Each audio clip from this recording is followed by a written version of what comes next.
You were telling me 30 years as the voice of Clinton baseball on our riverfront. Yep, the Lumber Kings, 30 years. That is amazing. Yeah, considering it's something and it's funny because I listened to Ryan Veenstra tell his story involving Dennis Sterling.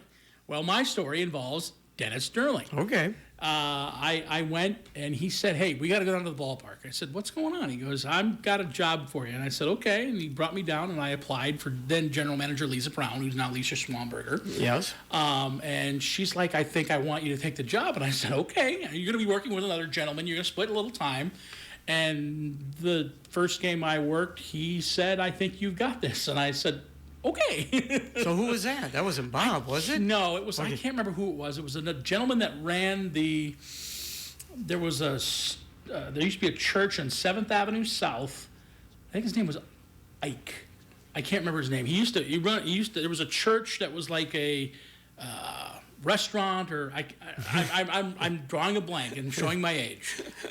So, what made you want to do this? What made me want to do public address? I always found myself at home as a kid announcing baseball games on TV or on video games or things like that. And I said, I want to get into this. And I found myself more doing like public address type announcing, now batting. And it's like, okay. And it was really definitely something I found a passion for very early.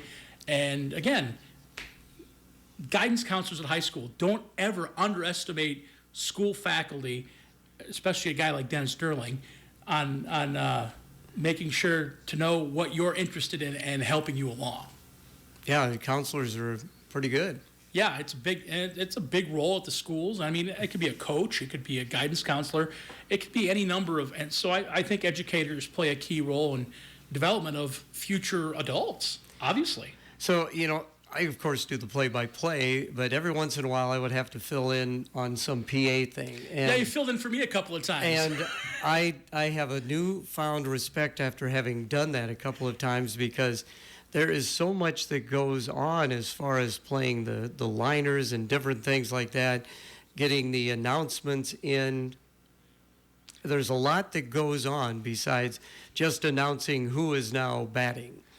Pay no attention to the man behind the curtain. Yes, exactly. Yeah. So, I would imagine you develop a skill after a certain amount of time that it just becomes second nature to you then. But it's still a lot of fun. Otherwise, I wouldn't be doing it. I thoroughly enjoy it. I thought there might be a difference, a significant difference when we went from professional baseball to the College Wood Bat League. But I actually find that the College Wood Bat League scenario is really playing out well in the city. As much as we all miss professional baseball here, the College Wood Bat is a very good program. Jack Dahm is a wonderful coach. Yeah. They do a wonderful job of recruiting players into Clinton that actually want to be here and be part of it. Because how this goes. You get some guy coming from Los Angeles or from the Dominican, and they're like, where in the heck is Clinton, Iowa? And they get a small town vibe, and they think, do I like this, or do I want to be by the beach? Well, these kids want to be here. So it makes a big difference in the amount and the level of play that you see, the hustle type plays, the enthusiasm, the passion for it. Because sometimes you get guys just going through the motions, and obviously they're not the guys going to the big leagues, or they weren't the guys going to the big leagues, but it's still, across the board, the players really want to be here. So I think it's a big deal. And, the name of it, the Prospect League, these players are still chasing a dream. They want to be professional baseball players. Yes. And, the level of play is still kind of good. Oh, I think it's great. And I think it gets better throughout the year when you're bringing in new players. The one time we had a game that I thought we were going to, when I first saw it, I'm like, oh, this is and then within a week, everybody was like, that showed up that was going to play. They all started playing well, and we made the playoffs that first year. So it's a high level of baseball. People forget that college is only one step away from professional baseball. True. And, another great aspect of it is that we see some of our local products coming back to play at the stadium. And it makes like a guy like Max Holy, I think he really took advantage of that situation and really got himself into a good position to be drafted by the Astros. Yeah, that's right. Yeah. Yeah. But you did it for so long on the professional baseball level, and you did get the opportunity Yes. to see some future major leaguers. You had the opportunity to talk to people in the front office, managers who were maybe former players now managing in the Midwest League. That had to have been a thrill. Absolutely. I mean, I know Jim Leland, Hall of Famer. Yeah. To me, that was back. And now, does he remember me necessarily? Not necessarily, but I remember giving Dave Stewart, former A's pitcher, a ride from the airport to the hot stove banquet one night. And it's like, we had a wonderful situation in Clinton where people that wanted to come back and wanted to be part of the organization really talked very fondly about their time in Clinton, and we're still getting it now, just a little different level of ball player. And do you still keep in touch with Ted Torno and Dave Lazat and some of those names? I just texted Ted the other day. Okay. I called Dave about a month ago. We do talk, and Dave's in AAA with the Gwinnett Stripers. He is the broadcaster and director of media relations for the Gwinnett Stripers. Ted is now down in the spring training complex in, I believe it's Surprise, Arizona. Yes. So he's in Surprise. No surprise. Surprise. So now Dave, AAA, does he ever get an opportunity to work with some of the Atlanta games? He's helped out behind the scenes. To my knowledge, he hasn't done a big league game yet, but that doesn't mean that's not coming up, because a lot of these minor league affiliates now are actually letting guys take a weekend off in the big leagues, and they're sending, I've seen guys that used to be in the Midwest League that would go up and do a game for, say, the Oakland Athletics, who are no longer the Oakland Athletics. Mm-hmm. They're just the Athletics. So, yeah, you see that. And you were maybe throwing out a job opportunity for him? Yeah, I was going to call Dave and ask him. I said, it's unfortunate that we lost Bob Euchre, but maybe there's an opportunity there. Of course, he is from the Milwaukee area. His father worked for the Brewers organization up there in the Suites, so that would be something. He's got his chops. He's paid his dues. He's been doing this for some time now. Well, yeah, you guys worked together. Yeah, it was the mid-'90s. Yeah, you guys were working together. I got him started with the Lazat fifth. Of course, he did all the games on the road, but I would take that fifth inning off when we were home and go out and visit with the folks in the crowd and let him do the fifth inning, get a little more, experience. He did a great job. Good to hear from him. Hey, coming up will be a check of the weather. We'll have that for you in 1 minute. Let's face it, at times it seems like you practically live in your vehicle, and it shows. Why not do something about it? Take it to Lundeen Auto Spa Express in Clinton. They offer a 2-hour quick clean that will leave your vehicle refreshed inside and out. Best of all, it won't break the bank. Call Lundeen Auto Spa Express today at 563-219-8020 for pricing and availability. Lundeen Auto Spa Express, 1721 13th Avenue South in Clinton. Find them on Facebook. Introducing the ultimate car care experience, Awesome Car Wash. Your touchless automatic car wash open 24 hours a day, 7 days a week. Say goodbye to dirt and grime. Their state-of-the-art system provides a touchless wash that's gentle yet effective. Include a ceramic sealant coating for long-lasting protection that keeps your vehicle looking awesome longer. Conveniently located across from Purina on Manufacturing Drive in Clinton, Awesome Car Wash. Drive in today and experience the difference. It's time now on KROS for the Storm Track 8 weather forecast, brought to you by Morrison Community Hospital. A weather impact alert continues for this morning. Dense fog and some heavy downpours will be likely. Then drying out for the afternoon and skies clearing. We'll see highs in the mid-40s today.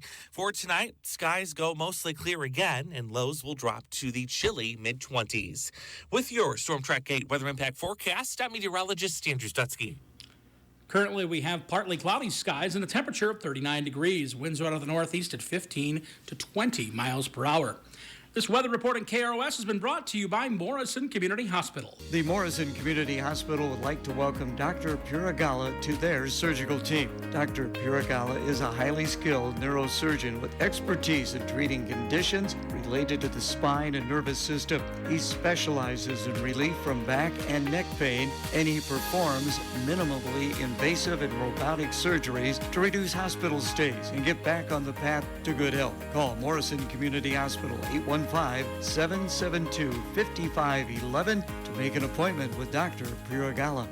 At Addington Place of Clinton, they're doing their part to make the lifestyle you and your loved one already know and love even better. Working alongside Arvum Senior Living, Addington Place is bringing steady leadership, decades of experience, and financial strength, and the same passion for building a life and legacy right here in Clinton. Visit AddingtonPlaceOfClinton.com. Schedule a tour to learn even more. Call 243-6870. Addington Place of Clinton. Assisted living and memory care, 1701 13th Avenue North. Brad Seward at Clinton County Area Solid Waste Agency. Well, we got to stop talking baseball. We got to get to Talk shop. Got to talk a little shop here. How are things going out there? Things are going well. I know when we talked briefly before the show, we talked about some recycling issues. We want to get people away from the wish cycling fad that's going on, people wanting to recycle certain things like hoses and styrofoam that we don't have an outlet for.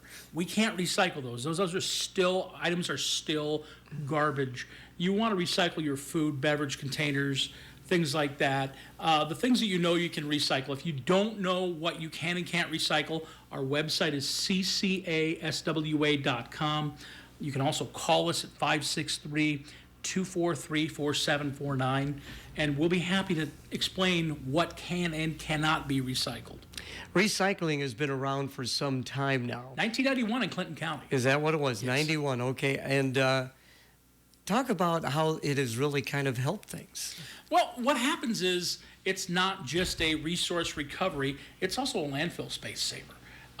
Things that can be taken out of the landfill that aren't going to degrade, like plastics and metals, won't degrade as well over time, take several thousands of years. Paper will break down, but you're throwing away a resource. Paper is a finite item, like trees and cardboard and things like that. They're paper products. You want to make sure that you can recycle what you can by regulation and reuse what you can and reduce what you throw away. Recycling is available, I would imagine, everywhere in the county now, isn't it, Brad?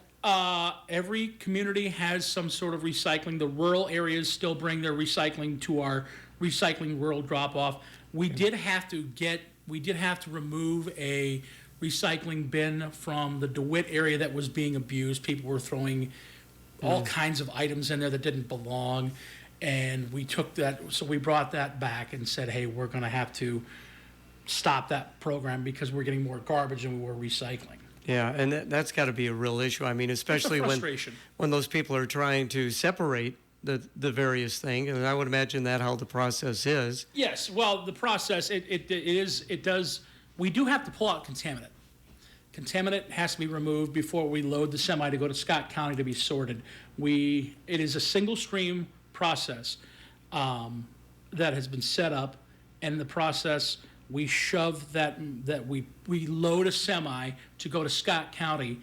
It goes into the conveyor system and the sorting system in Scott County, which is a several $1 million operation, and they sort out the good recycling, they bale it, they process it, we get a percentage of that back into our operation. And it doesn't necessarily cover the cost, but it does save in landfill space, and it is a cost savings that way. I think I've brought this up before with you, but talk a little bit about your budget, how you make revenue. What's that process like for the association? We've not raised our tipping fee for the general public other than the minimum fee. The tipping fee has not changed from $44 a ton since 1993. So we've maintained that because we realize that, hey, our board of directors takes a lot of cost-cutting measures to make sure that we're not overcharging eventually for services and goods that we offer. And so we've got a great board of directors led by our executive board. They do a wonderful job as well. And it really is a forward-thinking process to make sure that we can make waste management processes in Clinton County very affordable. Is there a regulation statewide that you have to adhere to at all, Brad? We adhere to Department of Natural Resources rules and Environmental Protection Agency rules. There are rules on how deep the cover must be at a minimum, when you're covering with dirt. There's rules on making sure that the garbage doesn't leach out a water that's called leachate, that it's caught and it is treated like wastewater. And because of that, there are a lot of regulations that have to be taken care of. How do you keep educated on this? Well, we have a mandatory minimum of a 10-hour contact window that we have to maintain every 2 years to be a licensed landfill operator, which I am, and I've got several members of my staff that are licensed landfill operators. And because of that, we have to continue to monitor rules. We go to conferences, we go to seminars, we go to all kinds of different educational events that keep us in the loop. And what about you educating the public? Do you go to the schools yet? Do you talk to Yes. like the various service clubs? We do offer tours. We do offer educational sessions. We do have several schools that take us up on the tours, and they come out and see the facility. Oh, cool. A lot of kids are like, "Hey, that's a really big machine." Well, yeah, it is, and if you knew what it cost, you understand why that's important. Oh, that is great. Hey, we're going to play Electric Light Orchestra, right? Yes, Gotcha. sir. What do you got? Showdown by Oh, yeah, I know that song. absolutely. Exactly. So I've got a lithium battery. What should I do with it? Well, don't throw it in the garbage. We want you to bring it to the solid waste agency. As a Clinton County resident, if you have a lithium battery, we want you to recycle it there. There's no charge for it. If you're a business, there is a small charge for it. And if you're not a county resident, same thing. There is a small charge for it. Stop into the office and let them know, because those items can be dangerous for the environment. They can start fires. When they break open, they react with water. You know, one of your commercials that we have for you is talking about e-waste. Yes. Talk about that. Electronic waste, same difference. We don't want to put that in the landfill. That actually contains heavy metals such as lead that can leach into a landfill, and those items we do charge for anywhere from $10 to $20 per item. So that could be your TVs, your computers, your monitors, copiers, printers, things like that. So just bring it out? Yeah, bring it out Monday through Friday or Saturday morning. Okay. And we have a program that our office staff will let you know what we take, what we don't take, what it costs, and then our staff is outstanding. They'll be able to help you out. What are the hours out there? 7:30 to 4:30 Monday through Friday, and 7:30 to noon on Saturday. Do you guys got a website? ccaswa.com. Who updates that? Are you in charge of that? We work with Augustana College. They do a nice job with it. So Oh, my goodness. That's good to hear. yes. So going forward, what would you like to see done at the association? Well, Clinton we County- want to continue to make sure that we do the right thing. We want to continue to do the right thing for the environment and the right thing for our patrons. So Very we good. And definitely your wanna phone bring number them in. out there? 563-243-4749. As always, appreciate the time. Thank you so much. Thanks, Gary. Hook's Pub and Grill of Clinton. Not bar food, but great food. And now Fridays are steak night at Hook's. Enjoy a 9-ounce sirloin with potato and veggies for only $12. A great value on a great meal. Hook's Pub can also start your day on the weekends. They offer breakfast Saturday and Sunday from 8 a.m. till noon with Bloody Marys and mimosas. Happy hours 7 days a week. Music and entertainment. Like them on Facebook for all that is happening at Hook's Pub and Grill. 318 North 4th Street, Clinton. Right now, the Dan Patrick Show. Dan Patrick. The Miami Heat have suspended Jimmy